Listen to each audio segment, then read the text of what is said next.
wasn't there the thing that cats don't like water? Yeah. Exactly. So sleeps under it. Doesn't actually take it out on the water, just sleeps under it.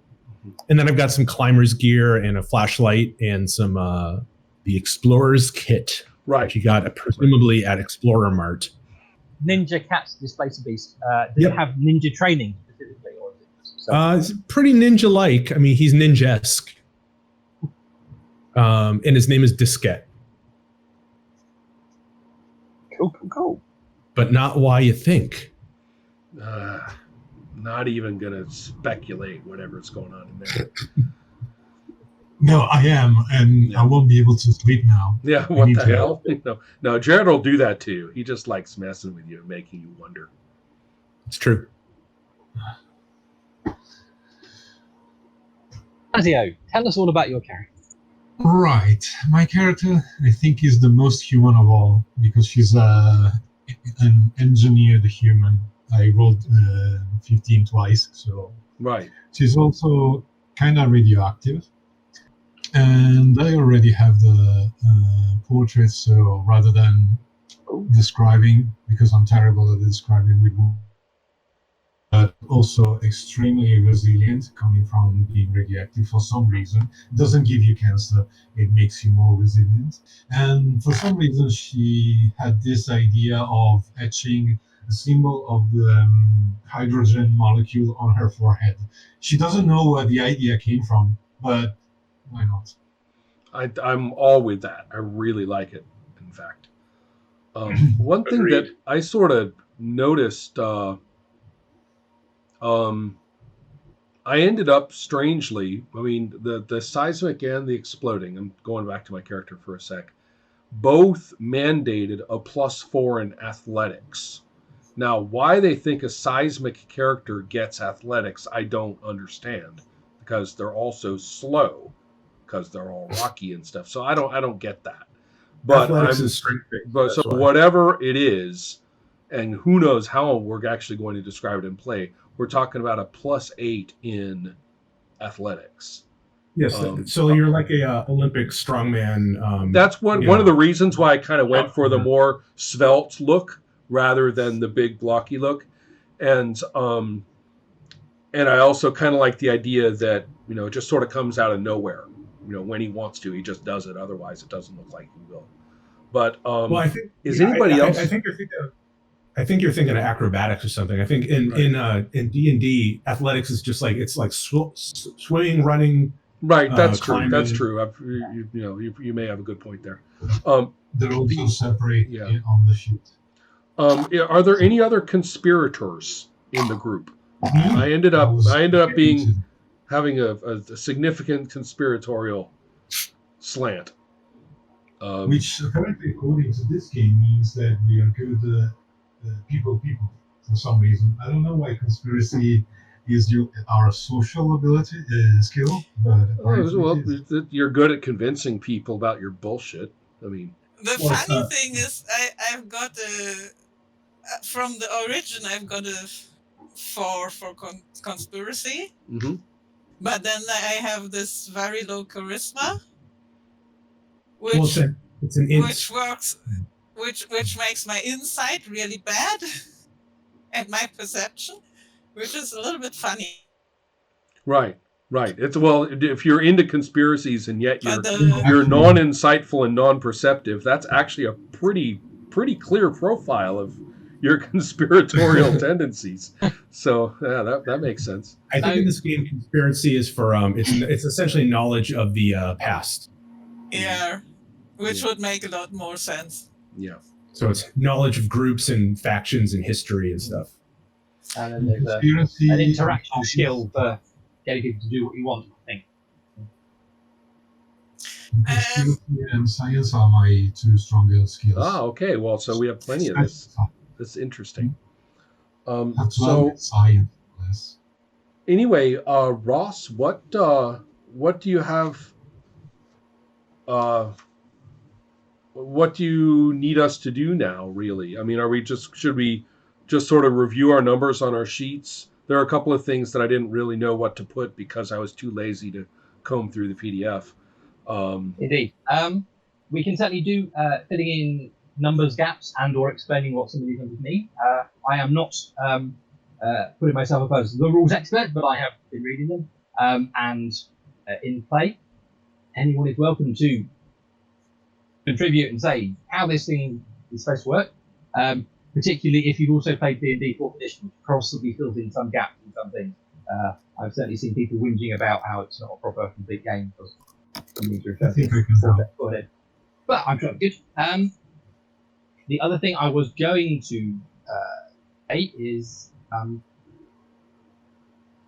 or might possibly be nice, is I am quite happy to hand wave and say you are 4 tough, fun and exciting heroes wandering the post-apocalyptic world of Gamma Terra together, because why not?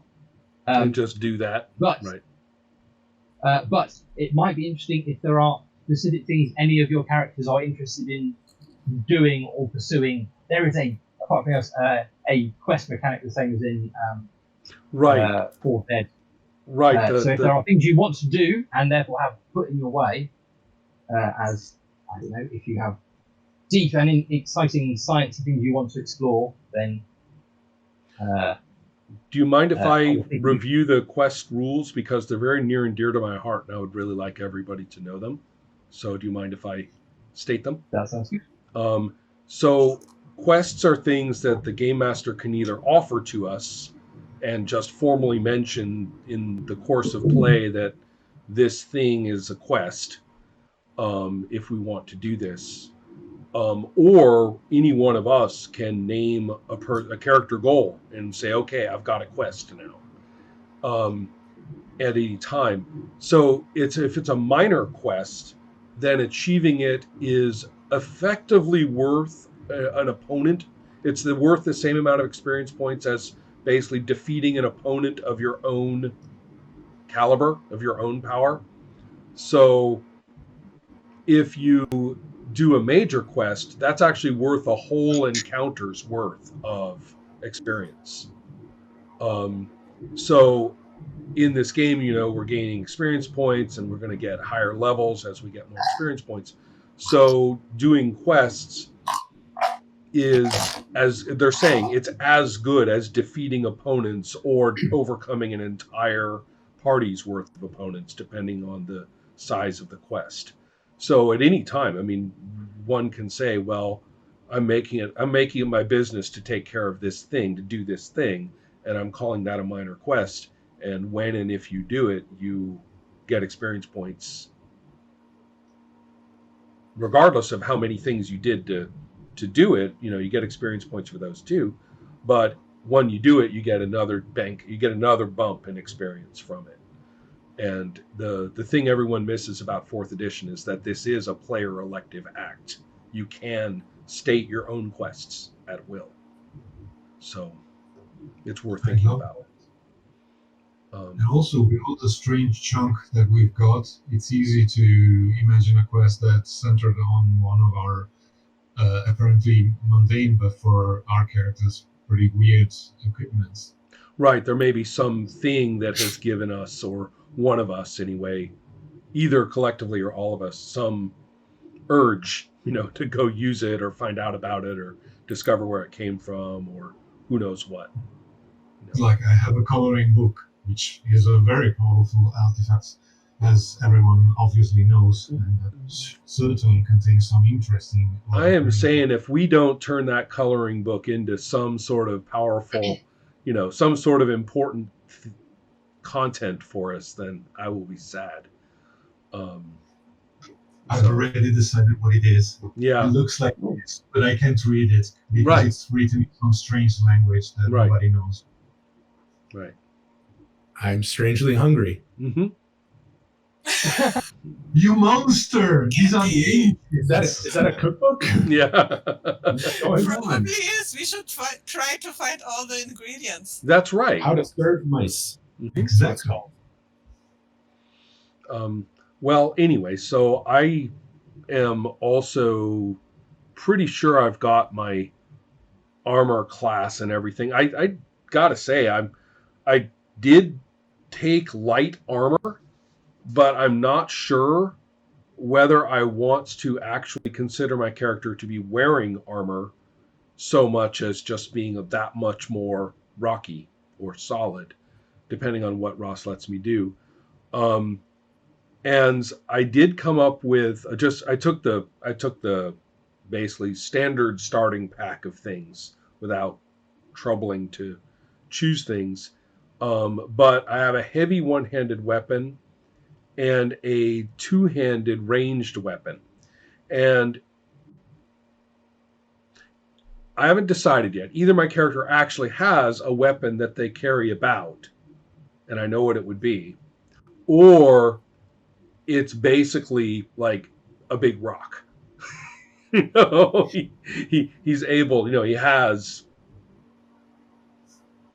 a club or rock that he can, hit you with and throw it at you.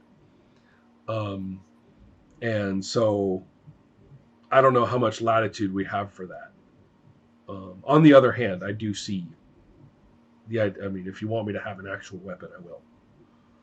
So, my personal opinion, and I am not necessarily the rules arbiter, is that there's no burning reason why you cannot just say you are tougher and stronger and have armor on the outside because you're made of rock. Right. Of course, if at some point something does indeed take your armor away, that's going to be particularly painful and horrible for you. Well, yeah, I could see that it would. I could see that particular layer can crack off and have to be reacquired in some way. My own impression is that there's no desperate reason to play the game as though your armor is a champions now accessible focus. Right. Way, shape, or form. Right. So, and don't do yourself out of some armor because that would probably disadvantage you horribly. Because it's all you got. That's the only thing. It's the only thing keeping the weapons away from your tender flesh. So, anyway, so I'm kind of good to go. I mean, I think I don't know if we need to have a big discussion about do you want us to say now whether we think our characters should be associates at this point? I mean, it would certainly make things easy. I have no objection to it. It would certainly make things easy, but things can be more or less easy if people prefer. If you feel your character is a misanthrope who would not hang around with any of the other people, then that is, and want to stay true to that. I'm not going to stop you, but it doesn't seem like it would be the most fun way. Okay? To be honest, I am picturing play being somewhat like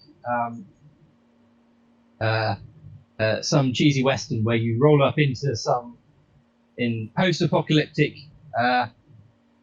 situation. I don't know. It's going to be like, I imagine it could be like sort of Fistful of Dollars or Your Jimbo or something like that. Where you roll up and into some strange situation where weird things are happening and people are probably trying to kill each other already, and you decide how you want to get involved in that as individuals or a group based on things you find interesting. But you will probably find that there is a disadvantage to not getting into fights by yourself and having someone there to back you up.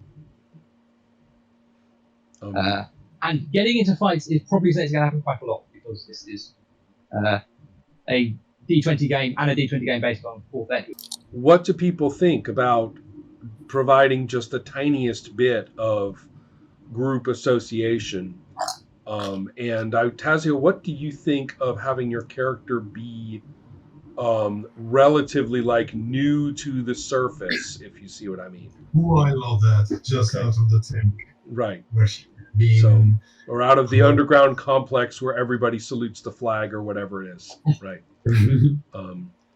So, exactly. Right. So if that's the case for you, then maybe you could actually be on some sort of quest. You come for a reason, and it's I gotta say I can't see any reason to object to this. We do have the Wizard of Oz. If you're Dorothy, your companions have joined you one by one, and here we are. Right there we go.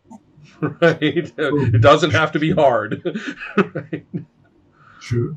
Well, if everyone's okay with that. Yeah, sure. Yeah. Everything that gets me close to things I can use to tinker with.